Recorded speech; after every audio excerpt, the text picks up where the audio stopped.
नमस्कार, फोकस न्यूजमा स्वागत छ। म डेभिड पाण्डे। सरकारले राष्ट्रपति चुरे तराई मधेस संरक्षण कार्यक्रम अन्तर्गत समिति मार्फत पूर्वको इलामदेखि पश्चिमको कञ्चनपुरसम्मका 37 जिल्लामा 9 अर्ब 91 करोड रुपियाँ खर्च गरिसकेको छ। यो खर्च 2071 साल असार 2 गते समिति गठन भएदेखि गत आर्थिक वर्षको अन्त्यसम्मको हो।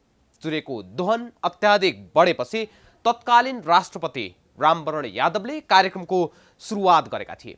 कार्यक्रम सुरु भएको 7 वर्षमै चुरे संरक्षणका लागि सरकारले पछिल्ला 7 वर्षमा मात्रै 10 अर्ब खर्च गरेको छ।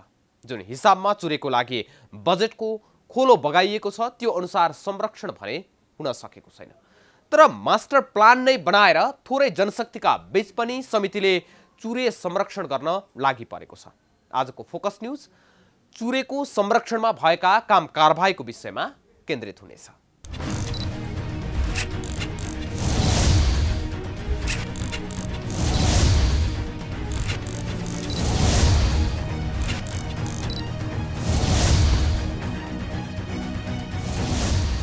दर्शकवृन्द, विशेष गरी तराई मधेस र भित्री भावर क्षेत्रबाट ढुङ्गा गिटी बालुवा उत्खनन गरी निर्यात गर्दा ठूलो वातावरणीय क्षति भएको भन्दै 7 वर्ष अघि सरकारले निकासी रोक्ने निर्णय गरेको थियो।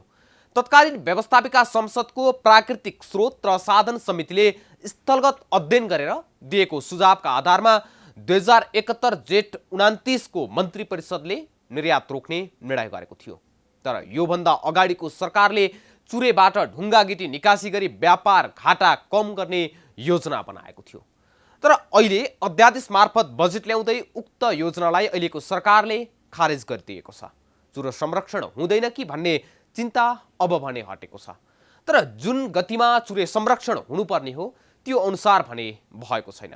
यद्यपि विकास समितिले भने मास्टर प्लान बनाएर नै चुरे संरक्षणको लागि परेको दाबी गरेको छ।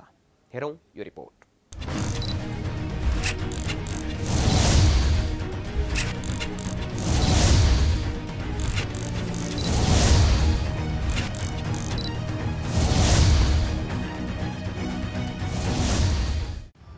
चुरेलाई भौगोलिक तथा जैविक हिसाबले निकै संवेदनशील मानिन्छ।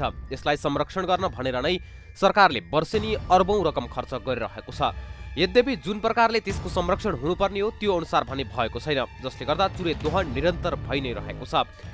करिब 4 करोड वर्ष पहिले हिमालयको उत्पत्तिको क्रममा नदीजन्य पदार्थहरू थुप्रिएर बनेको सबैभन्दा कान्छो पहाड नै चुरे श्रृङ्खला हो।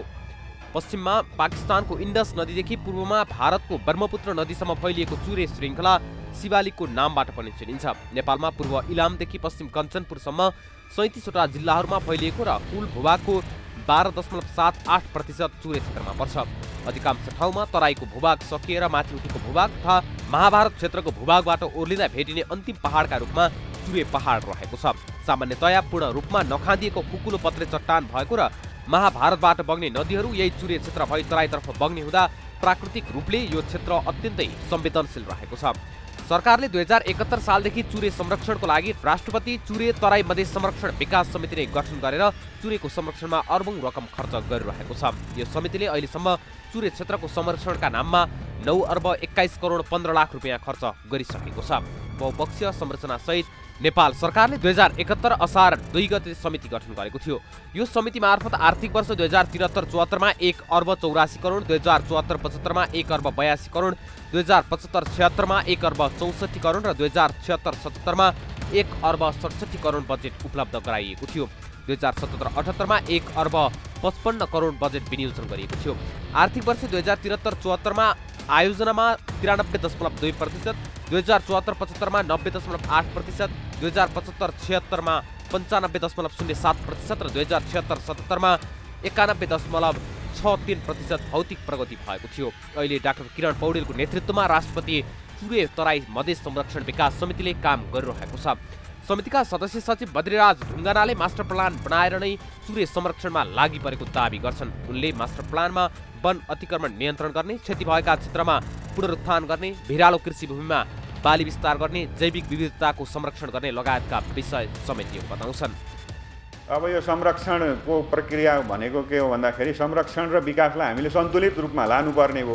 अहिले चाहिँ हामी चाहिँ बढी चाहिँ विकासमा चाहिँ अलिकति चाहिँ अलिक एग्रेसिभली लागेको, अलिक बढी लागेको हुँदाखेरि संरक्षण चाहिँ अलिक पछाडि परेको हो कि भन्ने विषयले गर्दाखेरि चाहिँ अलिकति बढी क्षयीकरण भएका कुराहरू आउँछन्। यो भन्दाखेरि चाहिँ समग्र चुरे नै सबै चाहिँ क्षयीकरण भएको बिग्रेको छ भन्ने होइन। त्यही चुरे क्षेत्रमा चाहिँ हाम्रा चाहिँ ठुल्ठुला चाहिँ जैविक विविधताका खानीहरू पनि छन् नि त। चितवन राष्ट्रिय निकुञ्ज चुरेमै पर्छ, बर्दिया राष्ट्रिय निकुञ्ज त्यहाँ पर्छ, शुक्ला फाटा, कोशी टप्पू पर्छ भनेपछि जैविक विविधता संरक्षणका लागि गरिएका प्रयास पनि त्यही चुरेका आसपासमा भएर चाहिँ संरक्षण भएका ठाउँ पनि छन्।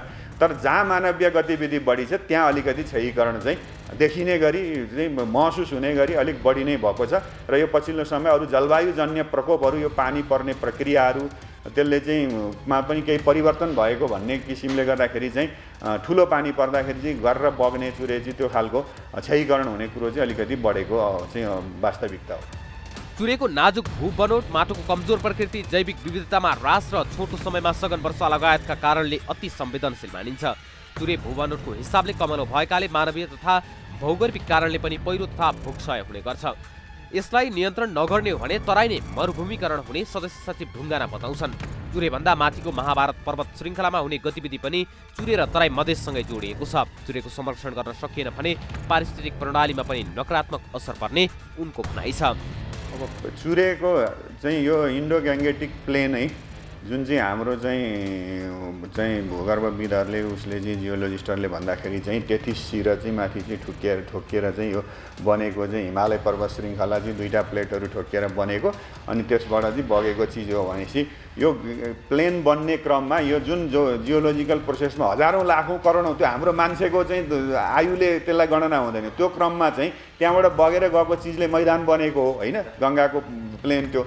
तर अब अहिलेको क्रममा चाहिँ त्यही क्रम चाहिँ क्रमिक रूपमा चाहिँ हुन्छ भन्यो भनेदेखि त त्यहाँ त बसोबास चाहिँ हाम्रो त मानवीय चाहिँ सभ्यता त विकास भइसक्यो। त्यो हुनाले यो क्षयीकरणको क्रम त्यस्तै रह्यो भने चाहिँ माथिबाट बगेर गएको त्यो चाहिँ गेग्र्यान, ढुङ्गा, माटो र बालुवाले चाहिँ हाम्रो तराईको जुन फर्टाइल ल्यान्ड छ अथवा चाहिँ उर्वर भूमि छ त्यो भूमिलाई चाहिँ बिस्तारै छोप्दै गयो भने चाहिँ यो मरुभूमिकरणको प्रक्रियामा जान्छ भन्ने त्यो नै चाहिँ सबैको अहिलेको चासोको विषय हो। त्यसो हुँदाखेरि हामीले चुरेलाई क्षयीकरण हुन दिनु भएन र साथसाथै तलको समथर भूभागलाईमा गरिने कृषि प्रणालीहरूलाई पनि व्यवस्थित गरेर त्यहाँको जमिनको उत्पादन र उत्पादकत्व क्षमतालाई पनि यथावत राख्नु पर्यो र माथिबाट बगेर गएर चाहिँ त्यसलाई हुने विनाशलाई चाहिँ रोक्न चाहिँ हाम्रा प्रयासहरू केन्द्रित हुनुपर्छ। अबको मानवले गर्ने विकासका कुराहरूमा चाहिँ त्यसलाई सन्तुलन ल्याउनुपर्छ।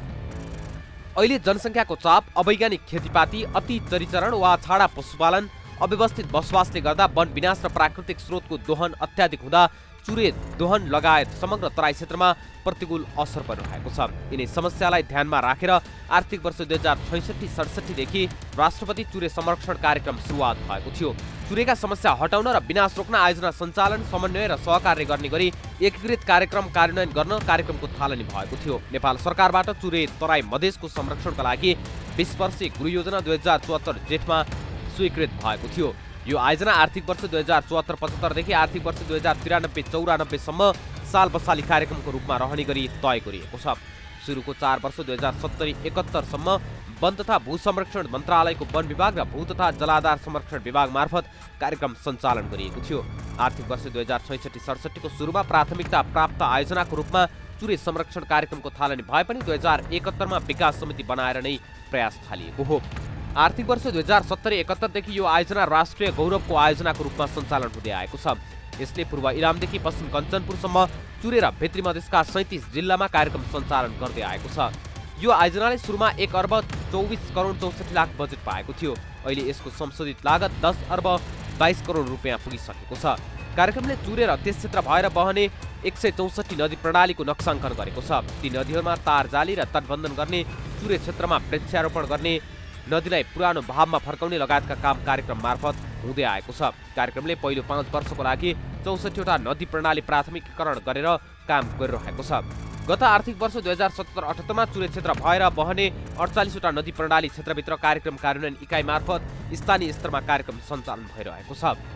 समितिले वन तथा भू संरक्षण, कृषि, पशुपन्छी र सिँचाइ मन्त्रालय मार्फतका विभिन्न निकाय लगायत अन्य सरकारी तथा गैर सरकारी सङ्घ संस्था मार्फत कार्यक्रम सञ्चालन गर्दै आएको छ। आर्थिक वर्ष 2075-76 बाट संहिताको मर्मलाई ध्यानमा राखी 93 स्थानीय तहलाई पनि बजेट हस्तान्तरण गर्न थालिएको छ।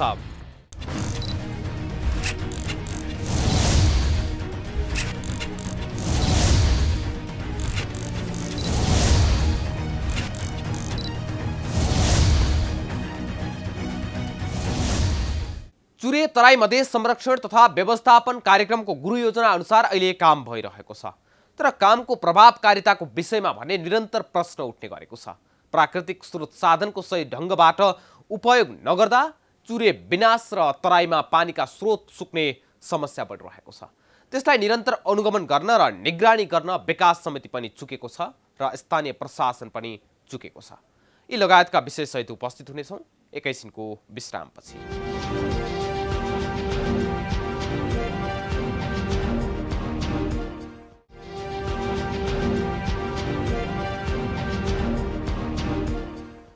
विश्रामपछि स्वागत छ फोकस न्यूजमा। आज हामी राष्ट्रपति चुरे तराई मधेस संरक्षण विकास समितिले चुरे संरक्षणको लागि के कसरी काम अगाडि बढाएको छ भन्ने विषयमा केन्द्रित छौँ। चुरेलाई संरक्षण गर्न सकिएन भने तराई मरुभूमिकरण हुने भूगर्भविदहरूले चेतावनी दिँदै आएका छन्। महाभारत क्षेत्रका खानीबाट ढुङ्गा निकाल्नका लागि भौगोलिक अवस्थाको अध्ययन हुन जरुरी छ। हुन त सडक बनाउँदा पनि भौगर्भिक अध्ययन गरिएको पाइँदैन। अध्ययन नै नगरी आइइई को भरमा उत्खनन गर्दा निकै समस्या थपिँदै गएको छ। आखिर यी गल्तीलाई नियन्त्रण गर्नको लागि समितिले के गरिरहेको छ त? यो विषयमा हामीले समितिका अध्यक्ष डाक्टर किरण पौडेलसँग कुराकानी गरेका छौँ। प्रस्तुत छ उक्त कुराकानी। सर स्वागत छ। धन्यवाद। अब यो विकास समितिमा हुनुहुन्छ हजुर, अब खास कस्ता कस्ता योजनाहरू अगाडि सार्नु भएको छ? राष्ट्रपति चुरे संरक्षण गर्न भने राज्यले ठुलो रकम खर्च गरिरहेको अवस्था छ। तर जसरी जुन योजना बनाएर अगाडि बढिरहेको छ विगतका वर्षदेखि अहिलेसम्म हेर्दाखेरि त्यसरी चाहिँ काम गरेको अथवा त्यसको प्रभावकारिता देखिएको छैन नि। यो चुरे चाहिँ धेरै 50औं वर्षदेखि समस्याग्रस्त हुँदै आएको हो र विगत 10 वर्ष यता त यसको चाहिँ समस्या चाहिँ एकदम धेरै आयो। यो चाहिँ चुरे क्षेत्रको धुवन अत्याधिक, त्यसको धुवन, त्यसको स्रोतको अत्याधिक प्रयोग, त्यहाँ निर्माणहरू चाहिँ व्यापक पहिलाभन्दा वृद्धि भएको, बसोबासको सङ्ख्या पनि जनसङ्ख्या पनि बढेको, त्यो हिसाबले गर्दाखेरि त्यसको चाहिँ हिजोभन्दा आजभन्दा भोलि चाहिँ त्यो चाहिँ त्यसको धुवनमा बढेको छ। त्यसकारण त्यही हिसाबले नेपाल सरकारले यो राष्ट्रिय प्राथमिकता प्राप्त आयोजनाको रूपमा यो राष्ट्रपति चुरे तराई मधेस संरक्षण विकास समिति गठन गरेको। यो गठन 2071 सालदेखि भएको हो। तर त्योभन्दा अगाडि पनि यो चिजलाई चाहिँ महसुस गरेर नेपाल सरकारले 2067 सालदेखि नै यो चुरे संरक्षण कार्यक्रम छुट्टै अभियानको रूपमा लानुपर्छ भनेर गरेको। त्यसपछि जब 71 सालपछि जब यो बोर्डको रूपमा गठन भएर यो बोर्डले चाहिँ यो राजनीतिक नेतृत्व प्लस यहाँ चाहिँ नेपाल सरकार र यो समितिको कर्मचारी मार्फत यसलाई व्यापक अगाडि लाने काम गरेको छ। तर समस्या यति धेरै छन्, त्यसमा हामीले काम गरिराखेका छौँ। हामी नेपाल सरकारबाट प्राप्त चाहिँ जति रकम छ त्यसको सही सदुपयोगहरू हामीले गरिरहेछौँ। तपाईँ यसै सन्दर्भमा भन्दाखेरि म के भन्छु भने हामीसित टोटल 37 जिल्ला छन्। अब 340 भन्दा बढी पालिका छन्, 7 प्रदेश पर्छ। तर पनि यो प्रदेश नम्बर प्रदेश 1, प्रदेश 2, प्रदेश 5 होइन, प्रदेश 7 मा बढी यसको चाहिँ अब नदीले क्षति गरेको छ। यसको चाहिँ अब जब हामी मलेरिया कन्ट्रोल भइसकेपछि तराई र भित्री मधेस र चुरेमा बसोबासको सङ्ख्या जब वृद्धि भयो, त्यसमा चाहिँ धेरै हिसाबले हाम्रो वातावरणका समस्याहरूको अध्ययन नगरिकन ती कामहरू भए। त्यसले गर्दा त्यो लगातार भइराखेको छ। अनि अब त्यसमा हामीले चाहिँ जब यसको चाहिँ महत्त्व चाहिँ बुझेर यसलाई काम गर्न लागेको त हामी 12 वर्ष 13 वर्ष भयो भर्खर होइन। अब 12 वर्ष पनि 11औं वर्षमा चलेको छ। मास्टर प्लान हाम्रो चाहिँ 2074 सालमा एप्रुभ भयो। 74 पछि हामी 4 वर्ष कम्प्लिट गऱ्यौँ मास्टर प्लान अनुसार काम गर्नलाई। मास्टर प्लानलाई जब मैले भन्दाखेरि जम्मा 250 अरब पैसा चाहिँ 20 वर्षका लागि चाहिन्छ भनेर 2072 सालको रेटमा उसले तोकेको छ। हामीले अहिले 1 अरब 50 करोडको हाराहारी कहिले चाहिँ 1 अरब 50 देखि 80 सम्मको बिचमा हामी नेपाल सरकार प्राप्त गरेका छौँ। त्यसलाई चाहिँ पूर्वदेखि पश्चिमसम्म 37 जिल्लाका मुख्य प्रायोरिटी जहाँ समस्या छ त्यहाँ हामीले काम गरेका छौँ। थोरै पैसाबाट काम गर्दा सबै आवश्यकताहरू सबै गर्नुपर्ने कामहरू हुन सकेका छैनन्। त्यही कारणले अहिले हामी चाहिँ यो मास्टर प्लानलाई नै रिभाइज गर्नु पर्यो। यसमा प्रदेश सरकार र पालिकाहरूलाई पनि हामी समावेश गर्नु पर्यो र यसमा चाहिँ विभिन्न डोनरहरू, एनजिओ, आइएनजिओ, अब यो चाहिँ सिबिओजहरू जुन त्यो चुरे क्षेत्रमा काम गर्छन् त्यो उहाँहरूलाई पनि परिचालन गर्नु पर्यो भनेर हामीले लागिराखेका छौँ। हामीले चाहिँ अब काम पनि हामीले जति रकम छ र त्यसबाट आएको इफेक्टिभै छ। कतिपय नदी प्रणालीमा तपाईँ गएर हेर्नुभयो भने चाहिँ पहिलाभन्दा धेरै सुधार भएको छ। जस्तै यो चुरे चाहिँ दोहन गर्नको लागि कति बेला राजनीतिक राजनीतिक नेतृत्वहरू अलि अग्रपङ्क्तिमा रहने अथवा तिनीहरूले नै संरक्षण गर्ने त्यो चुरे दोहन गरिरहेकाहरूलाई अथवा चुरेलाई असर पुर्याइरहने विभिन्न व्यक्तिगत अथवा निजी जति पनि कम्पनीहरू हुन्छन् अथवा के हुन्छन् तिनीहरूलाई चाहिँ राजनीतिक संरक्षण अलि बढी भएको कारणले गर्दाखेरि पनि चुरे अलि बढी दोहन भएको भन्ने कुराहरू पनि बाहिर आइरहन्छ। तपाईँले केही बुझ्नुभयो यति बेलासम्म? मैले त्यसरी राजनीतिक पार्टीले राजनीतिक कर्मीले संरक्षण गरेको त मलाई लाग्दैन। तर जुन तरिकाले चाहिँ वैज्ञानिक तरिकाले उठाउनु पर्ने हो त्यो उठाउने स्थिति बनेको छैन। हामीले यहाँबाट एउटा नेपाल सरकारको राष्ट्रिय मापदण्ड छ ढुङ्गा गिटी बालु निकाल्नलाई 2077 जारी गरेको र यो राष्ट्रपति चुरे तराई संरक्षण विकास समितिले पनि त्यो मापदण्ड अनुसार अझ सजिलो बनाउनका लागि अर्को मापदण्ड हामीले बनाएका छौँ। त्यो मापदण्ड अनुसार हामीले गर्नका लागि सबै पालिकालाई, सबै जिल्ला समन्वय समितिलाई, जिल्ला प्रशासनलाई हामीले यहाँबाट परिपत्र नि गरेका हुन्छौँ। तपाईँहरूले अब त्यो मापदण्ड बनाएर हजुरले भने जस्तै विभिन्न पालिकाहरूलाई, जिल्लाहरूलाई तपाईँहरूले यहाँबाट परिपत्र त गर्नुहुन्छ, तर त्यसको कार्यान्वयन अथवा त्यसको अनुगमनको विषयमा यो समितिले केही गरेको छ कि छैन नि? हामीसँग जिल्ला 37 जिल्लाका सबै पालिकामा गएर अनुगमन गर्ने हामीसित चाहिँ यहीँभित्रै नेटवर्क छैन। तर चाहिँ त्यसको ती मापदण्डहरूले के इन्डिकेट गरेको छ भने जिल्ला समन्वय समितिले को नेतृत्वमा अनुगमन मूल्याङ्कन गर्ने, जिल्ला प्रशासन र अरू निकायहरूले त्यस जसित कानुनी अधिकार छ उहाँहरूले सरसहयोग गर्ने हिसाबमा भएको छ। र हामीले के गर्छौँ भने हामीलाई चाहिँ हामीले दिएको सहमति हामीले अनुमति दिँदैनौँ। अनुमति चाहिँ पालिकाले दिन्छ, उहाँहरूले नै आइई गर्नुहुन्छ। आइईको मापदण्ड अनुसार उहाँहरूले चाहिँ ठेक्का लगाउनुहुन्छ। त्यसमा चाहिँ जुन राष्ट्रपति चुरे तराई मधेस संरक्षण क्षेत्रभित्रको जुन चुरे क्षेत्रमा भएको ठाउँमा हामी कहाँ आउनुहुन्छ सहमति लिन, हाम्रो यहाँबाट विज्ञहरू जानुहुन्छ, हेर्नुहुन्छ त्यो चुरेभित्र पर्छ कि पर्दैन। यदि चुरेभित्र पर्छ भने ती मापदण्डले तोके अनुसारको ठेक्का उहाँले प्रस्ताव गर्नुभएको छ कि छैन त्यो हेरेर हामीले यो अहिले जुन प्रस्ताव आएको छ यो चाहिँ ठिक छ भने अगाडि जानुहोस्, ठिक छैन भने यो हुन सक्दैन भनेर उहाँले गर्नुहुन्छ।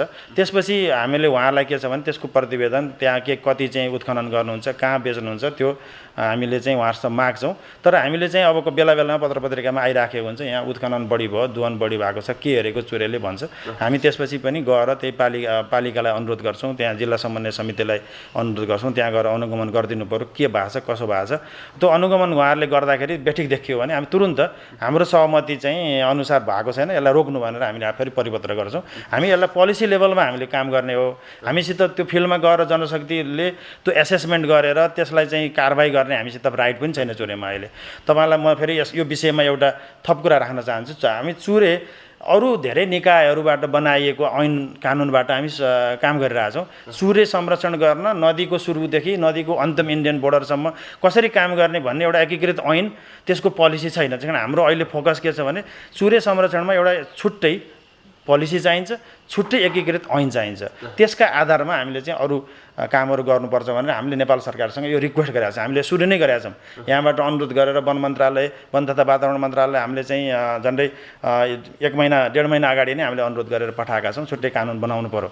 त्यसले गरेपछि बल्ल यो हामीले चाहिँ अनुगमन मूल्याङ्कन गर्न सक्छौँ। तर त्यो हुँदैमा कानुन आएन भने हामी चुप लागेका छौँ। हाम्रो जुन बरकतले, हाम्रो क्षमताले, हाम्रो टेक्निकल एक्सपर्टिजले त्यहाँ यदि नराम्रो भएको छ हामीले दिएको सहमतिभन्दा बाहिर भने हामी तुरुन्त गएर यसलाई रोक्नुहोस्। हामीले चाहिँ जिल्ला प्रशासनसँग नै हामीले चिठी लेख्छौँ। जिल्ला त्यहाँको पुलिस प्रशासनसँग हाम्रो कोअर्डिनेसन भएर हामी काम गर्छौँ। तर हामी एक्लै हामीसित त्यो अथोरिटी पनि र हाम्रो ह्युमन रिसोर्स चाहिँ हामीसँग छैन। जस्तै अब तपाईँले अघिदेखि भन्नुभएको चुरे संरक्षण गर्नको लागि चाहिँ मास्टर प्लान भनेर खास के छ नि त्यो मास्टर प्लानमा चाहिँ? मास्टर प्लानले मुख्य चाहिँ अब चुरेको माटे चुरेलाई सफा पानी सबैलाई भन्ने मूल नारा, हाम्रो यो चुरे संरक्षणको मूल नारै त्यही हो। त्यो मूल नारालाई आत्मसात गर्दै त्यो एउटा हामीले चाहिँ मास्टर प्लान बनाएका छौँ। त्यसले चाहिँ त्यहाँ चुरे क्षेत्रमा भएको प्राकृतिक स्रोतको उचित व्यवस्थापन र त्यहाँबाट बग्ने माटोलाई रोक्नका लागि विभिन्न उपायबाट त्यहाँ चाहिँ अब गल्छी पहिरो नियन्त्रण, त्यहाँ ताल तलैया बनाएर भूमिगत पानीको पुनर्भरण अनि गर्ने उपल्लो तटमा भने तल्लो तटमा चाहिँ जुन नदीले बगाइराखेको किनारा भत्काइराखेको छ, बस्तीमा नदी पसेको छ, अब खेतीपाती बिगाएर त्यसमा इम्ब्याङ्कमेन्ट बनाएर त्यसको संरक्षण गर्ने दुईटा मेन फोकस गरी यो मास्टर प्लान बनेको छ। मास्टर प्लानले त्यसभित्र धेरै कुराहरू छन्। होइन त्यसमा चाहिँ स्रोतको उपयोग कसरी गर्ने, त्यहाँ होइन भूमिगत पानीलाई कसरी प्रयोग गर्ने, अब त्यो यो वन जङ्गल हानि नोक्सानी हुने कुरा कसरी रोक्ने, डढेलोबाट वन कसरी बचाउने, होइन अतिक्रमणलाई कसरी रोक्ने, ती धेरै कुराहरू माथिल्लो तटमा छन्। तर हाम्रो अहिले के छ भने अहिले भइराखेको प्राप्त बजेटले त्यो माथिल्लो तटमा काम गर्न हामीलाई पैसा पुगेको छैन। सर अब अहिले तपाईँकै विषयमा मैले खास गरी कुरा गर्न चाहेँ। अस्ट्रेलियाको पिआर छ अनि फेरि नेपालमा आएर विकास समितिमा छ, यसले दोहोरो नागरिकता लिने काम गरेको छ भन्ने कुराहरू बाहिर अलिअलि गाई सुन्नमा आउँछ। यसमा के छ हजुरको राय, कि साँच्चीकै दुईवटा नागरिकता नै हो त? धन्यवाद यो प्रश्नका लागि। होइन मैले त सुनेको छैन है, तर तपाईँले ल्याउनु भयो भनेपछि पक्का बाहिर छ, किन तपाईँहरू कहाँ आइपुग्नु भनेको चाहिँ बाहिर प्रसङ्ग चलेछ भन्ने मलाई लाग्यो र मैले यो तपाईँले यो सोधेर मेरो आफ्नो बारेमा भन्ने अपर्च्युनिटी दिनुभयो, त्यसको लागि मैले मुरी धन्यवाद दिन चाहन्छु। मैले मेरो एकदम प्रष्ट शब्दमा मसित नेपाली नागरिकता बाहेक अरू केही छैन, पिआर पनि छैन। म चाहिँ 2014 को जनवरी 15 तारिकमा यहाँबाट अस्ट्रेलिया गएको पढ्नको लागि र 2018 को अप्रिल 24 तारिकमा वहाँबाट फर्केर नेपालै आएको। मेरो चाहिँ पढ्न जाने पनि अस्ट्रेलियन सरकारको सरकारी स्कलरसिप हो। त्यो सरकारी स्कलरसिपले के भन्छ भने नेपालमै बसेर काम गर्नुपर्छ। मैले सम्झौता गरेको छु, यदि बसिनँ भने मैले चाहिँ मलाई पढ्दाको लागेको खर्च म तिर्छु भनेर सम्झौता पनि गरेको छु। त्यसरी म पढेको हुँ र मेरो अब अलिकति तपाईँलाई यो प्रश्न, मेरो छोराछोरी अस्ट्रेलिया छन् भन्ने कुरा पनि आउला, धेरैका छोराछोरी छन्। मेरा छोराछोरी र श्रीमती विद्यार्थी भिसामा पढ्दै हुनु, तिनैजना छ, मेरो दुईवटा छोरा एउटा मेरो श्रीमती, तिनैजना विद्यार्थी भिसामा पढ्दै हुनुहुन्छ। त्यसकारण म आफै भन्नुहुन्छ भने मैले त्यो पिआरको त कहिले सोचेको पनि छैन, कल्पना पनि गरेको छैन। त्यस्ता कहीँ प्रमाण छन् भने त्यो कहीँ भनौँ बाहिर पब्लिस गरिदिँदाखेरि अब त्यसको सत्य तथ्य आउला, त्यो भन्छु म। Thank you so much. धन्यवाद। तराई मधेस र चुरे क्षेत्रको संरक्षण गर्नु सरकारको दायित्व हो। यदि जथाभावी रूपमा ढुङ्गा गिटी बालुवा उत्खनन गर्यो भने भोलि खतरा निम्तने निश्चित जस्तै छ। त्यसैले सरकारले वातावरणीय क्षति व्यवस्थापनको मूल्याङ्कन मात्र नभई दीर्घकालीन रूपमा असर पुग्छ या पुग्दैन भन्ने विषयको अध्ययन गरेर मात्र खानी उत्खननको कार्य गर्नुपर्छ। त्यहाँबाट चुरे नै मासिने गरी आर्थिक लाभ लिन खोज्नेलाई कारबाही पनि गर्नुपर्छ र सबै स्थानीय निकाय, स्थानीय बासिन्दा, सम्बन्धित निकायले चुरे संरक्षणको नाममा बजेट सक्ने मात्र नभई वास्तविक रूपमा नै चुरे संरक्षण गर्नुपर्छ र तराईको उर्वर भूमिलाई मरुभूमिकरण हुनुबाट रोक्नुपर्छ। हवस् त, आजलाई फोकस न्युज यति नै। अर्को एपिसोडमा नयाँ विषयवस्तुका साथ उपस्थित हुने नै छौँ। तबसम्मका लागि म सहित सम्पूर्ण टिमलाई बिदा दिनुहोस्। नमस्कार।